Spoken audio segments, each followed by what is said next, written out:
We thought we'd take you through the whole process of building one of our banjos from start to finish. The banjo we're going to be working on is a custom heirloom with a laminated neck.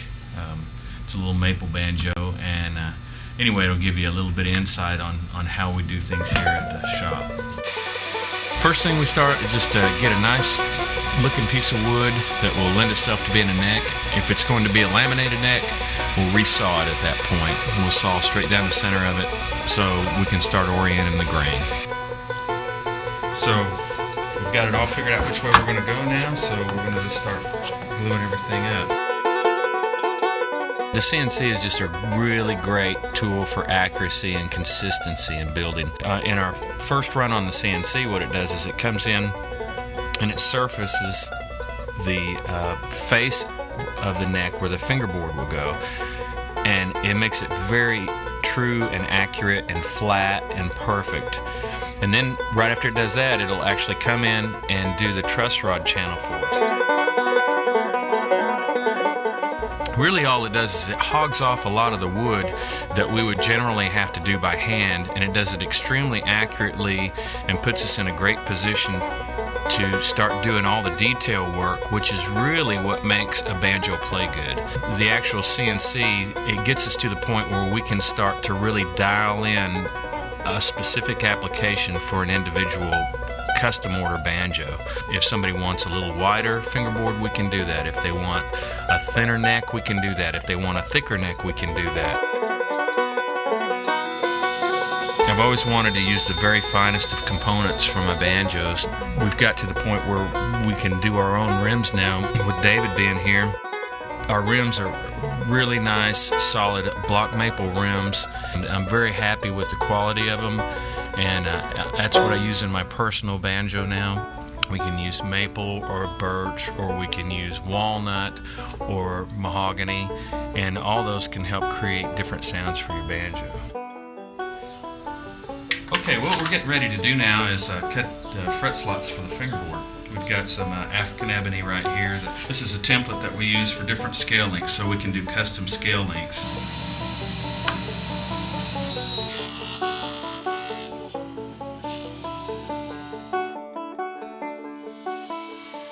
Here you can see we're profiling a fingerboard, and the fingerboard has a lot to do with how a banjo plays. I've kind of come to realize that a wider fingerboard can really be very useful for most players. Being a banjo teacher also, I noticed that a lot of the time trying to get your fingertips in between each string so it doesn't deaden the next string can be really tough when you're learning your first few chords. With our fingerboards, the spacing at the nut is a little bit wider. It allows you to get make a chord a lot easier. Here you can see David's radius in a fingerboard. Some people really find a radius fingerboard is really comfortable. It can help you get a clearer sound out of the fifth string, but the radius fingerboard is just a nice option. A lot of people really prefer them. Here you can see we're using the special cutter that I had made for cutting our heel cuts. The fit between a banjo neck and a rim on a banjo is a very important fit, and this helps ensure that we get a very clean, well-fitted neck to a banjo rim. Our customer had a piece of shelf wood that had belonged to his grandfather, and he wondered if we could incorporate that into his banjo somehow. And this is a good example of some of the things we can do. He can come in there and outline that piece of wood in pearl, and we'll inlay that into the headstock. On this particular banjo, it was ordered as a natural maple banjo with lacewood binding. And that's something that we really like to do. I love wood bindings on an instrument. Not only do they look really nice and rich, but they don't shrink as plastic bindings do.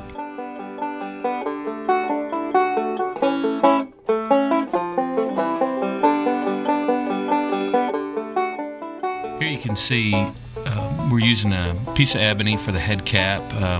We sand the proper angle so it'll fit nice and tight up against the nut. The nut will have a good, nice area to seat.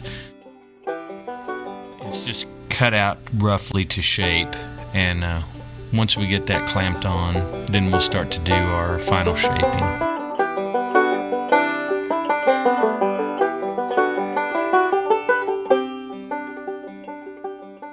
On most of our banjos, we always add a heel cap. A heel cap is not only decorative, it's also helps add strength to a banjo neck. A lag screw goes in that area there, and it helps to ensure that you won't have any splits or anything down there. It's just another lamination that helps reinforce the neck.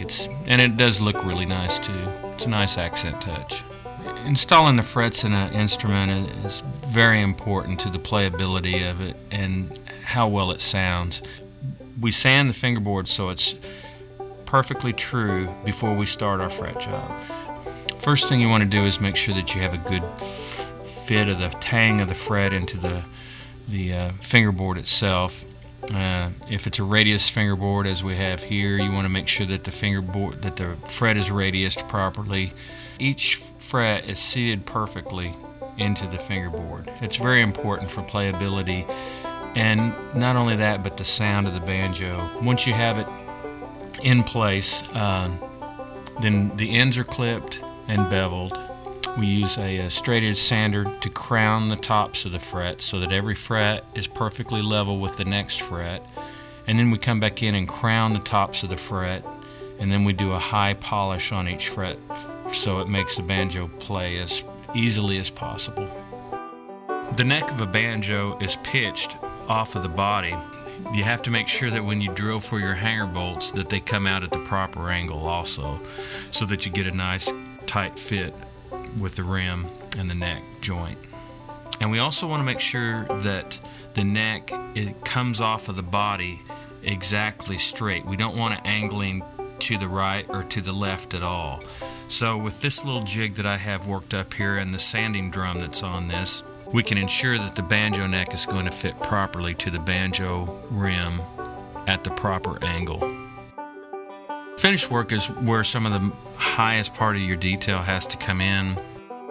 After we get everything sanded to perfection, what we'll do at that point is we'll start with a filler, and we'll apply 1 to 2 coats of filler on the woods that require that. And then we'll start our finishing coats. What we do with our clear coats, we shoot usually 3 coats, and we let those flash, we dry, and then we'll sand those down flat and level. And we keep repeating that process. We'll do that again, and we repeat that several times until we have a perfectly glass smooth finish and a good durable finish that will last for many, many years.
It's all done.